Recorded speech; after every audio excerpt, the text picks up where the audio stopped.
पाकिस्तान से जंग हारने के बावजूद उसकी प्रोपेगेंडा मशीन एक्टिव है और इस बार उसे चीन और तुर्की जैसे देशों का खुला समर्थन मिल रहा है। अब तुर्की पाकिस्तान के झूठे दावों को बढ़ावा देते हुए भारत के दोस्त ग्रीस को धमकाने की कोशिश कर रहा है।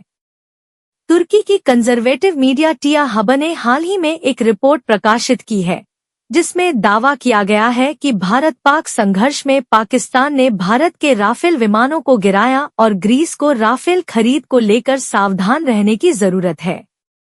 ग्रीस को डराना है मकसद। टिया हबर की रिपोर्ट का मकसद ग्रीस को डराना है। रिपोर्ट में दावा किया गया है कि अगर पाकिस्तान चीन निर्मित JF-17 लड़ाकू विमान और PL-15 मिसाइल की मदद से भारत के राफेल को निशाना बना सकता है तो ग्रीस के लिए भी फ्रांस से खरीदे गए 24 राफेल खतरे से खाली नहीं है। जबकि सच्चाई यह है कि भारत ने कभी इस बात की पुष्टि नहीं की कि उसके राफेल विमान किस तरह गिरे या कितने गिरे। राफेल पर प्रोपेगेंडा और भारत फ्रांस साझेदारी को कमजोर करने की कोशिश। टिया हबर की रिपोर्ट यह भी दावा करती है कि भारत फ्रांस से खरीदे गए राफेल जेट्स के प्रदर्शन से नाराज है और उसने डसॉल्ट एविएशन द्वारा प्रस्तावित टेक्निकल ऑडिट को ठुकरा दिया है। यह रिपोर्ट पहले पाकिस्तान के मीडिया में छपी और फिर चीन ने इसे उठाया।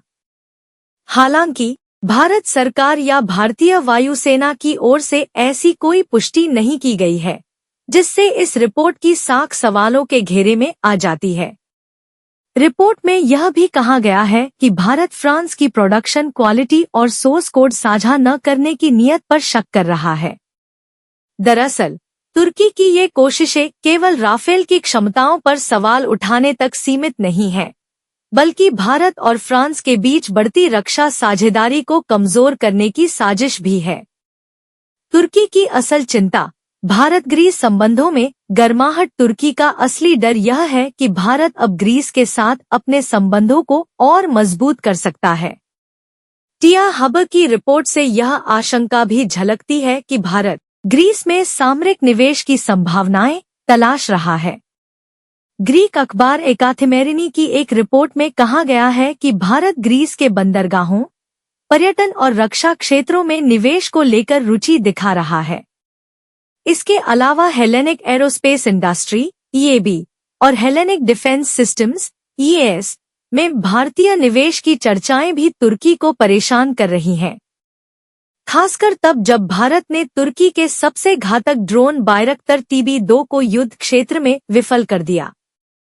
भारत ने तुर्की के ड्रोन्स को किया नाकाम। भारत ने तुर्की के बायरक्तर TB2 जैसे ड्रोन को नाकाम कर दिया है, जिससे तुर्की की डिफेंस इंडस्ट्री को भारी नुकसान की आशंका है। इस विफलता के चलते कई ऑर्डर रद्द हो सकते हैं और नए सौदे मिलने की उम्मीद भी कम हो गई है। भारत ने अपने स्वदेशी हथियारों जैसे आकाश डिफेंस सिस्टम और T-4 सिस्टम की मदद से तुर्की के ड्रोन्स को ध्वस्त किया है। तुर्की को डर है कि अब भारत इन हथियारों का सौदा ग्रीस के साथ कर सकता है।